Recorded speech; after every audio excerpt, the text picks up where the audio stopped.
Starting آیت الکرسی word analysis. یہ قرآن پاک کی سب سے عظیم آیت ہے اور اس میں اللہ تعالیٰ کا تعارف کرایا گیا ہے۔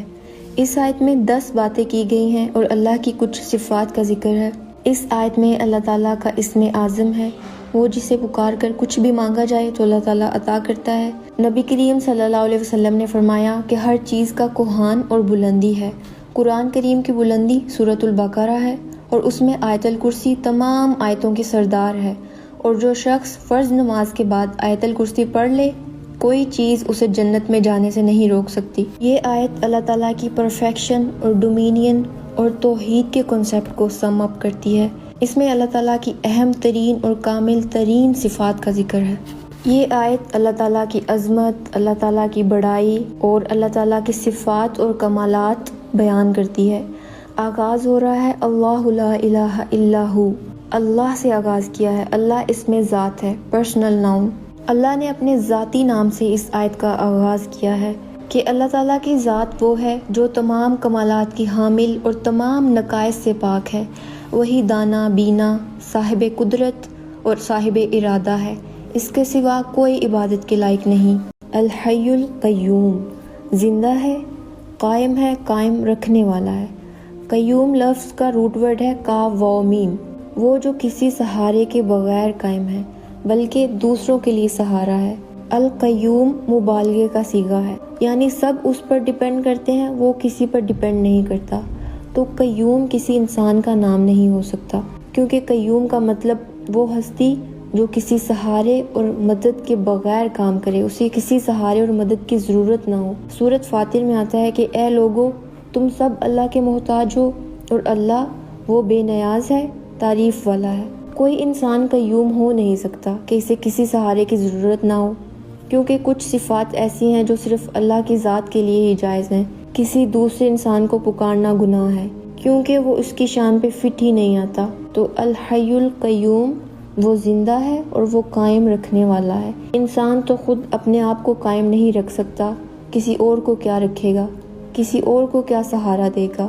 تو اگر آپ کسی کو قیوم بلاتے ہیں تو بلانا چھوڑ دیں، عبد القیوم بلایا کریں۔ صرف ایک ہی ہستی ہے جو زندہ ہے اور ہمیشہ قائم رہنے والی ہے، پوری کائنات کا نظام سنبھالے ہوئے ہے، اسے کسی سہارے کی ضرورت نہیں ہے، باقی سب کو اس کا سہارا چاہیے۔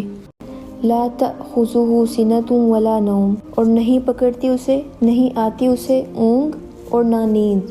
اونگ کہتے ہیں نیند کے ابتدائی درجے کو، اور اونگ غفلت کی علامت ہوتی ہے۔ اور اللہ کس کمال درجے پر ہر چیز کی حفاظت کر رہا ہے اور سنبھالے ہوئے ہے کہ وہ لمحے بھر کے لیے بھی وہ ان سے کبھی غافل نہیں ہوتا۔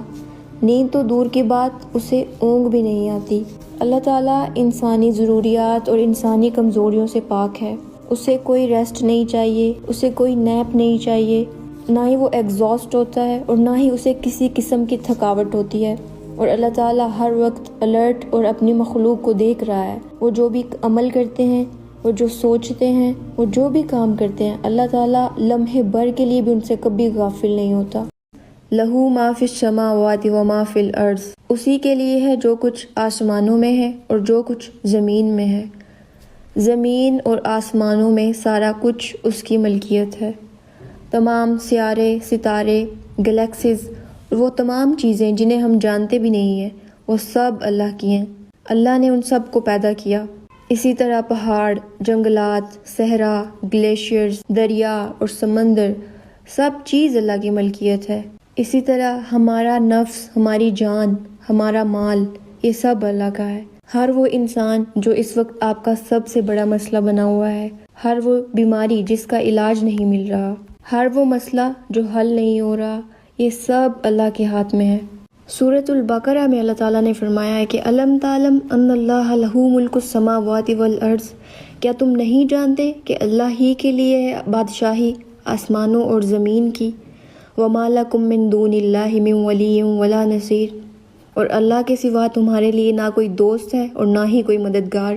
من ذا الذی یشفع، کون ہے وہ جو شفاعت کرے، سفارش کرے، یعنی وسیلہ بنے کسی فائدے کو حاصل کرنے کا یا کسی نقصان کو دور کرنے کا۔ عندہ، اس کے پاس، یعنی اللہ تعالیٰ کا فیور لینے کے لیے یا اللہ تعالیٰ کی سزا سے بچنے کے لیے، کون ہے جو بیچ میں پڑے، انٹرسیڈ کرے، الا باذنہ، مگر اس کے اذن کے ساتھ، جسے وہ اجازت دے، یعنی شفاعت بھی اللہ کے اذن سے ہوگی۔ شفاعت یا سفارش کے بارے میں ایک مسکنسیپشن پایا جاتا ہے کہ اللہ تعالیٰ اگر کسی کو فیور نہیں دینا چاہتے یا معاف نہیں کرنا چاہتے تو کسی کے کہنے پر اللہ تعالیٰ نہ چاہتے ہوئے بھی کر دیں گے۔ ایسا نہیں ہے، اللہ تعالیٰ فرما رہے ہیں مگر اس کی اجازت کے ساتھ۔ اگر نبی کریم صلی اللہ علیہ وسلم بھی شفاعت کریں گے تو اللہ کی اجازت کے ساتھ کریں گے۔ یعلم ما بین ایدیہم، وہ جانتا ہے جو ان کے سامنے ہے، آگے ہے، یعنی مستقبل، فیوچر، وما خلفہم، اور جو ان کے پیچھے ہے، جو گزر گیا، یعنی ماضی۔ وہ لوگوں کا مستقبل اور ماضی جانتا ہے، لوگوں کے سب حالات اسے معلوم ہیں۔ کوئی ماضی میں کیسا تھا، کتنے گناہ کر چکا ہے، وہ مستقبل میں کیسا ہوگا، اللہ کا اچھا بندہ بن جائے گا یا نہیں بنے گا، یہ سب اس کو معلوم ہے۔ کس کی شادی کس سے کروانی ہے، کس کو بچے دینے ہیں، کس کو نہیں دینے، کس کو کیا کریئر دینا ہے، کس کو کیا جاب دینی ہے، یہ سب اللہ کے علم میں ہے۔ وَلَا يُحِيطُونَ بِشَيْءٍ مِّنْ عِلْمِهِ، اور نہیں وہ احاطہ کر سکتے، نہیں وہ گھیر سکتے کسی چیز کو اس کے علم میں سے، إِلَّا بِمَا شَاءَ، مگر جو وہ چاہے، یعنی اللہ کے علم میں سے انسان صرف اس چیز کا علم حاصل کر سکتا ہے جو اللہ تعالیٰ انسان کو دے دے۔ اپنی مرضی سے کوئی کچھ نہیں لے سکتا۔ کوئی کتنے ہی دعوے کر لے کہ وہ آپ کا ہاتھ دے کر آپ کا ماضی بتا سکتا ہے، آپ کا فیوچر بتا سکتا ہے، سب جھوٹ ہے۔ اللہ کے علم میں کوئی پارٹنر نہیں ہے۔ وسیع، وسیع ہے، وسعت والی ہے۔ کرسیہ، کرسی اس کی۔ کرسی کا معنی اللہ کے قدم رکھنے کی جگہ لیا گیا ہے جو عرش کے آگے ہے۔ کرسی کے مقابلے میں عرش بہت بڑا ہے۔ اس کائنات میں سب سے بڑی چیز کیا ہے؟ اللہ کا عرش، تھرون۔ اب اللہ کے قدم کیسے ہیں؟ ہم اس کے بارے میں کوئی سوال نہیں کر سکتے، نہ ہی کوئی عقل انہیں امیجن کر سکتی ہے۔ قرآن پاک میں آتا ہے کہ نہیں پا سکتی اس کو نگاہیں، ہم سوچ ہی نہیں سکتے، بیونڈ اوور امیجنیشن ہے سب کچھ۔ اس لیے ان چیزوں کے بارے میں سوال کرنا درست نہیں ہے، جیسے بتایا گیا ویسے مان لیتے ہیں۔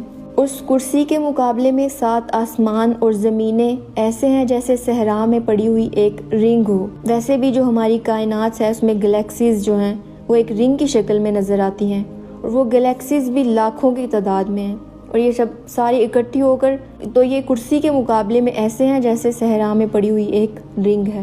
تو آپ امیجن کریں کہ کرسی کی وسعت کا اندازہ لگائیں، اور پھر اس کے مقابلے میں عرش کتنا بڑا ہے، اور پھر عرش کا مالک ہماری عقل سوچ ہی نہیں سکتی ہے۔ تو واسع کرسیہ السماوات والارض، اس کی کرسی آسمان و زمین پر چھائی ہوئی ہے۔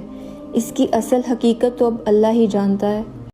اللہ تعالیٰ کی کائنات اس قدر وسیع ہے۔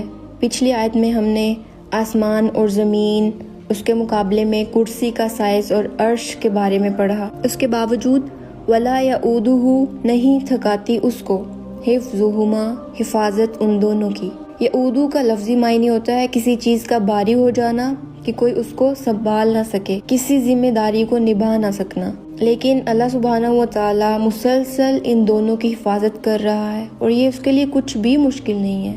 ہمارے لیے تو ایک گھر مینج کرنا مشکل ہو جاتا ہے، اس کے لیے بھی ہمیں ہاؤس ہیلپ چاہیے ہوتی ہے، لیکن اللہ سبحانہ و تعالیٰ کے لیے کچھ بھی مشکل نہیں ہے۔ اتنے ڈسپلن وے میں یہ پوری کائنات چل رہی ہے، ہر چیز اللہ تعالیٰ نے مینج کی ہوئی ہے۔ وَهُوَ الْعَلِيُّ الْعَظِيمُ، اور وہ بہت ہی بلند ہے، بہت ہی عظیم ہے، بلند شان والا ہے۔